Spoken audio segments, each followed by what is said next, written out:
In this tutorial, we're going to look at how to create an activity in ClassFlow Desktop and how to insert that activity into your lesson.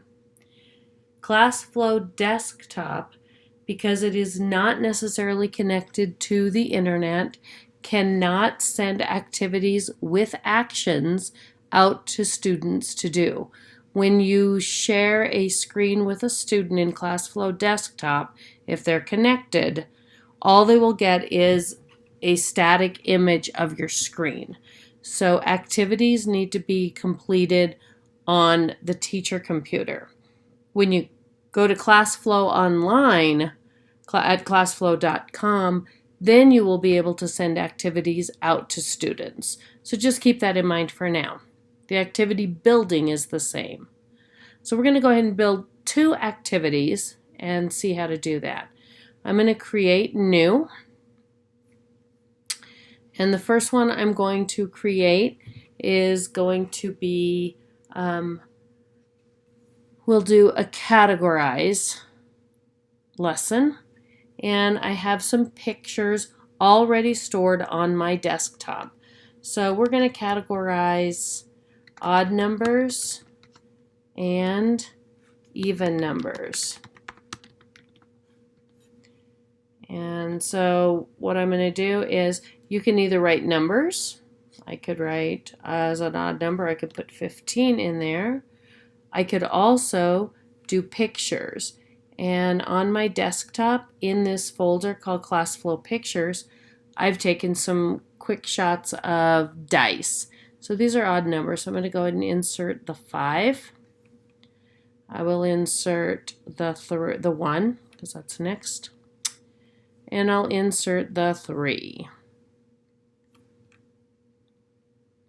So I have the number 15, the 5 dice, the 1 die, and the 3 die. For even numbers, I'm going to put in 20. And I'll repeat that for these 3 dice. 4, 6, and 2. So as you can see, building an activity is very quick, very easy.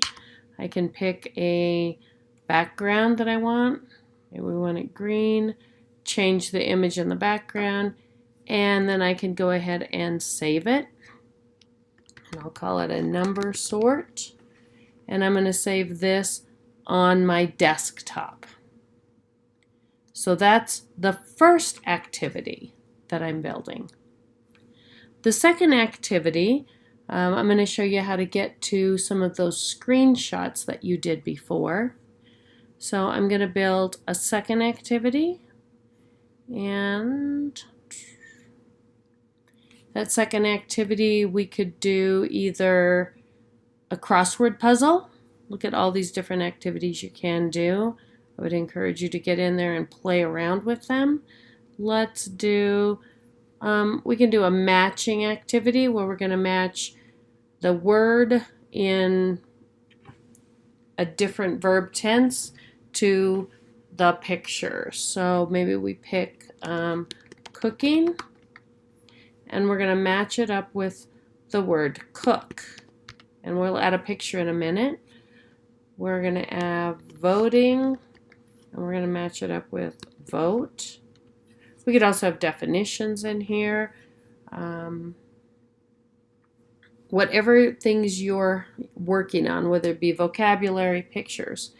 Now, remember we took all those ping images, and there is a document that was built, or a folder that was built when you installed ClassFlow Desktop. So I'm going to insert the picture cook. So I'm going to click on here, and it's going to take me into my documents. And in documents, there is a ClassFlow Desktop folder that was already created. So these are actually all of my pictures. I did happen to look up cook, and if you're not sure, you can click through them. So I know votes at the bottom, and there's cook. If you want to take the time to go back and change those names, you can. And I'm going to go ahead and add vote,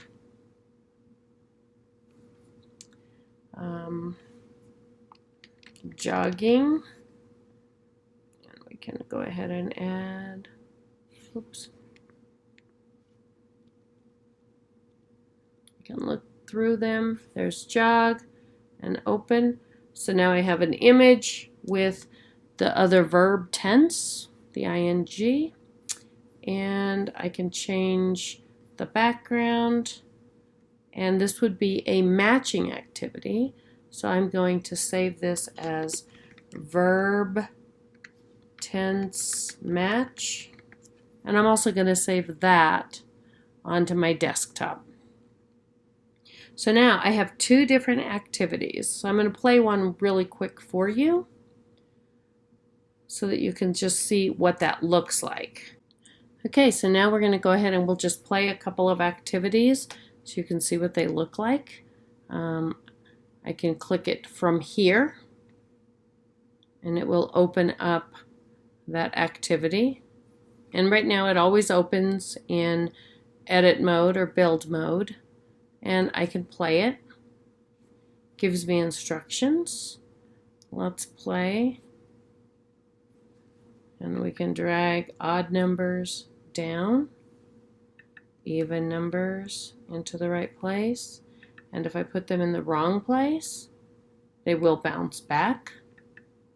So I'm going to go ahead and continue to sort.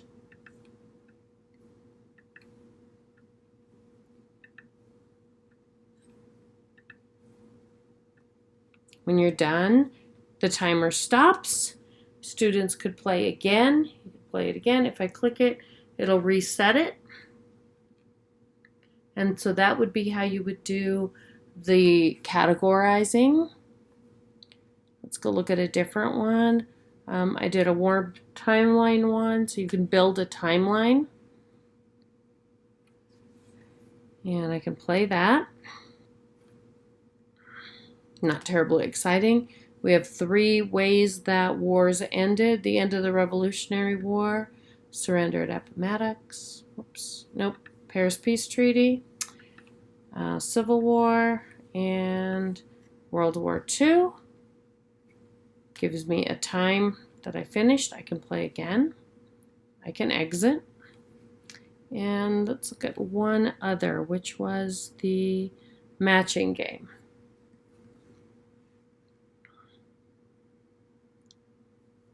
So if I want to do the matching game,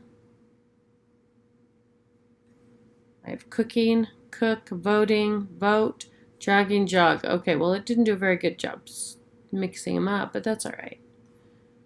I only did 3. It just randomizes. Okay, play again. Now you can see it puts them randomly. So that's what activities look like when you play them.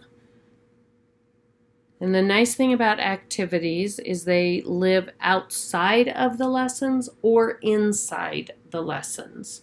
So let's go ahead and go to that new lesson.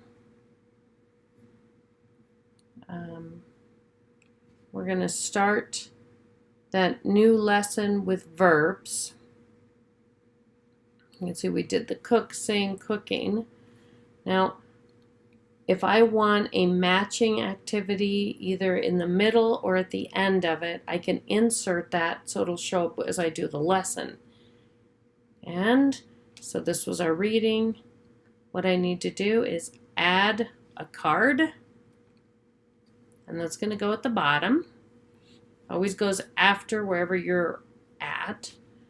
And then this upper one, insert, it allows me to go look on my desktop for any of these activities. And that was the verb tense match. And it will automatically put that right in my lesson.